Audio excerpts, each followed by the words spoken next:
statistics. Each was a life of promise, a future cut short, an entire world unto themselves. Staff Sergeant Amit Cohen was just 19 years old, and from Holon, he fell in battle in southern Gaza. And Sergeant Major in the reserves, Vladimir Loza, was 36 years old, and from Ashkelon, he too fell in battle in southern Gaza. The Prime Minister sent heartfelt condolences to the families of Staff Sergeant Amit Cohen and Sergeant Major Vladimir Loza. The Prime Minister said that Amit and Vladimir had fought bravely to safeguard Israel's security. He said that together with the entire nation, we mourn their loss and embrace their beloved families. We also pray for the full recovery of those wounded in these difficult incidents on the battlefield. May the memory of our heroes be blessed and cherished forever.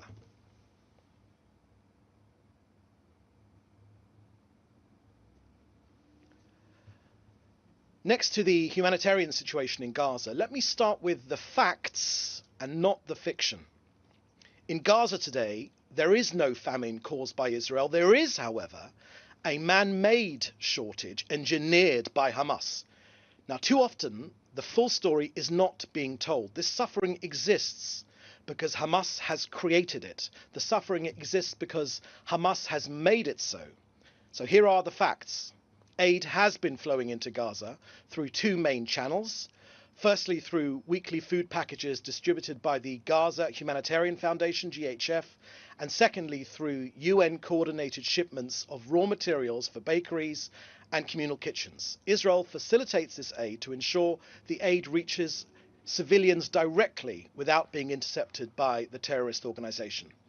Now, these trucks carry food, they carry medicine, essential goods, and medical equipment are entering continuously, including medical teams from international organizations, which continue to enter as well. Now, let's look at the scale of these trucks going in. I can share with you that COGAT, the body responsible for getting aid in, has between the 19th and the 22nd of July, that's between Saturday just gone and Tuesday, more than 4,400, that's 4,400 aid trucks have entered Gaza. And in the coming week, an additional significant volume of additional trucks will also enter. Now, on board these trucks have been food, of course, but also flour, baby food, 2,500 tons of it, and high-calorie nutrition for children. The American Aid Foundation, GHF, is providing essential assistance delivered directly to Gazans through its distribution centers. Just yesterday, GHF distributed more than 2 million meals to Gazans. That's 2 million meals distributed to Gazans in one day. And there were no unusual incidences. Now, since it began operations at the end of May, 1.4 million aid packages have been distributed by GHF, and that means that 87 million meals have been distributed by GHF in total.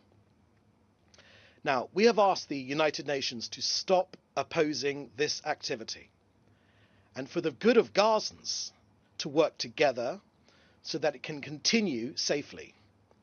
Hamas, on the other hand, has stepped up its efforts to prevent direct distribution of this food and aid to Gazans, and this is further proof of Hamas's cruelty.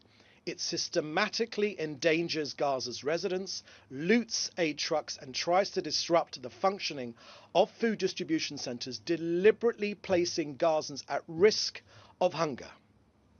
Now, next, this is very, very important.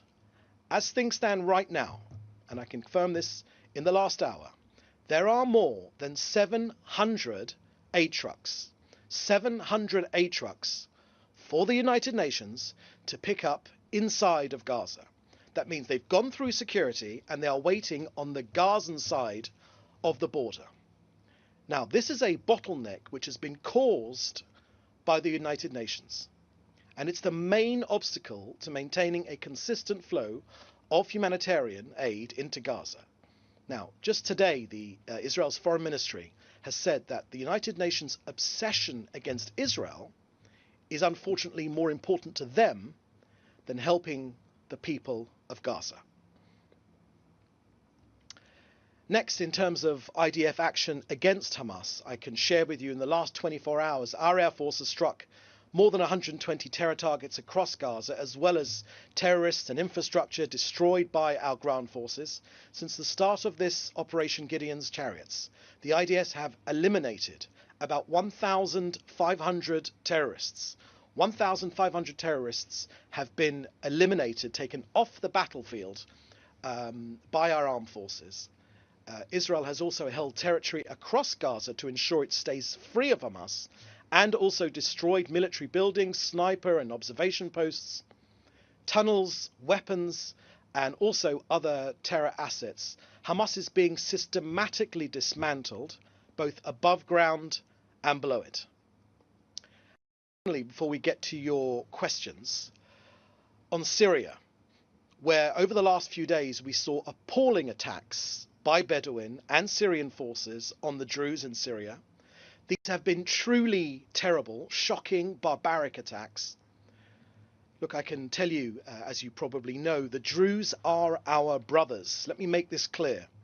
The state of Israel will not allow harm to the Druze in Syria, and we will continue to protect them from the new Syrian regime forces. And I can share with you as well that today the IDF reactivated the mobile forward facility for triage and hospital treatment of the wounded in the area of Qadar village in southern Syria. And that's to provide medical care to the Syrian Druze population in that area. And we will continue to extremely closely monitor developments in the area, with particular focus on the actions against the Druze civilians. Okay, so that's the end of our briefing here today. Now please put your questions in the chat together with your name and your news outlet, and we'll take your questions. I can already see there's 6 questions I can see here already. Remember to put your news outlet in your name. Okay, first question I can see here is from Joel Pollock at Breitbart News. And your question is, can you comment on the 109 aid organizations calling for a ceasefire in Gaza, citing starvation without mentioning the hostages?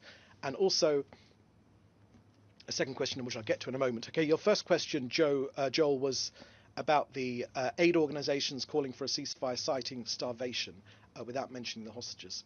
Thank you for your question, Joel. Look, when it comes to hunger in Gaza, firstly, there's a couple of points to make here. This idea of famine and starvation has been thrown at us consistently on a weekly basis for the last 2 years now. It has never come to pass.